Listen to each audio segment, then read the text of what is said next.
Having till now only spoken of value, I shall add a few words about price, which is a peculiar form of value. Price taken by itself is nothing but the monetary expression of value. The values of all commodities of the country, for example, are expressed in gold prices, while on the continent they are mainly expressed in silver prices. The value of gold or silver, like that of all other commodities, is regulated by the quantity of labor necessary for getting them. You exchange a certain amount of your national products, in which a certain amount of your national labor is crystallized, for the produce of gold and silver producing countries, in which a certain quantity of their labor is crystallized. In this way, in fact, by barter, that you learn to express in gold and silver the values of all commodities. That is, in the respective quantities of labor bestowed upon them.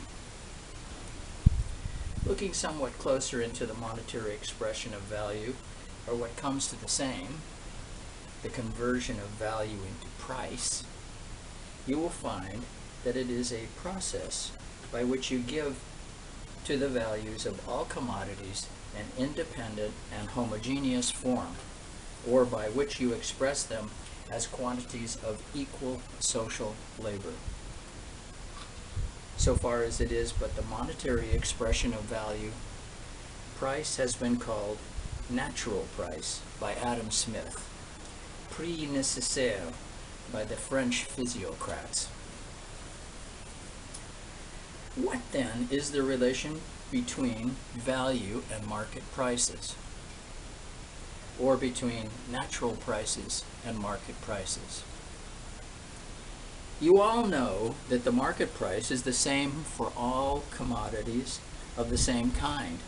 However, the conditions of production may differ for individual producers. The market price expresses only the average amount of social labor necessary under average conditions of production to supply the market with a certain mass of a certain article. It is calculated upon the whole lot of commodity of a certain description. So far, market price of a commodity coincides with its value.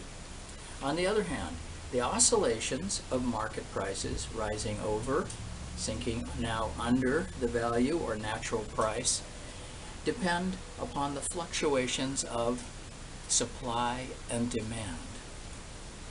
The deviations of market prices from values are continual, but as Adam Smith says, and I quote, "The natural price is the central price to which the prices of commodities are continually gravitating. Different accidents may sometimes keep them suspended a good deal above it, and sometimes force them down, even somewhat below it. But whatever may be the obstacles which hinder them from settling in the center of repose and continuance, they are constantly tending toward it." Unquote. I cannot now sift this matter.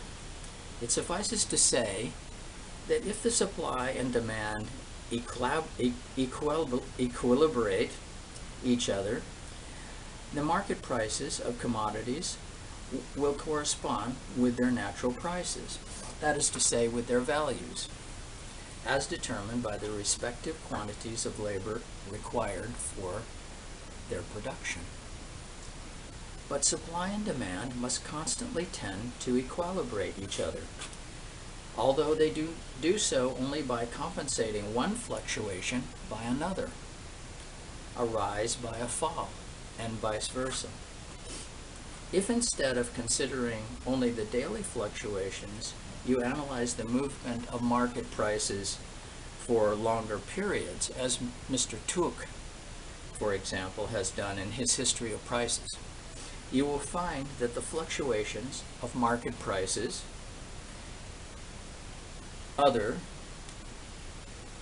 so that apart from the effect of monopolies and some other modifications I must now pass by, all descriptions of commodities are, on average, sold at their respective values or natural prices. The average periods during which the fluctuations of market prices compensate each other are different for different kinds of commodities, because with one kind it is easier to adapt supply to demand than with the other.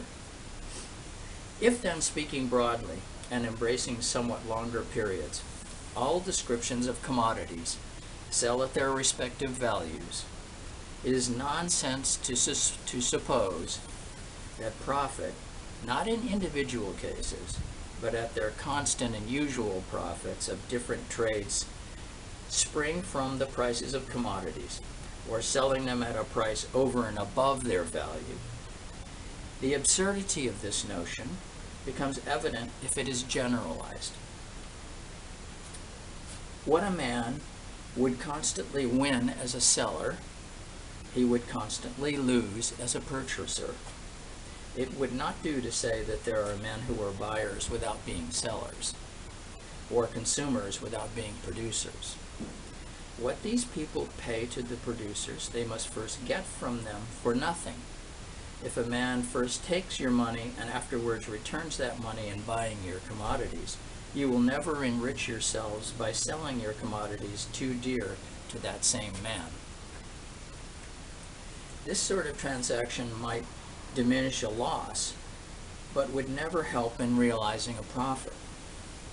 To explain, therefore, the general nature of profits, you must start from the theorem that on an average, commodities are sold at their real values, and profits are derived from selling them at their values, that is, in proportion to the quantity of labor realized in them.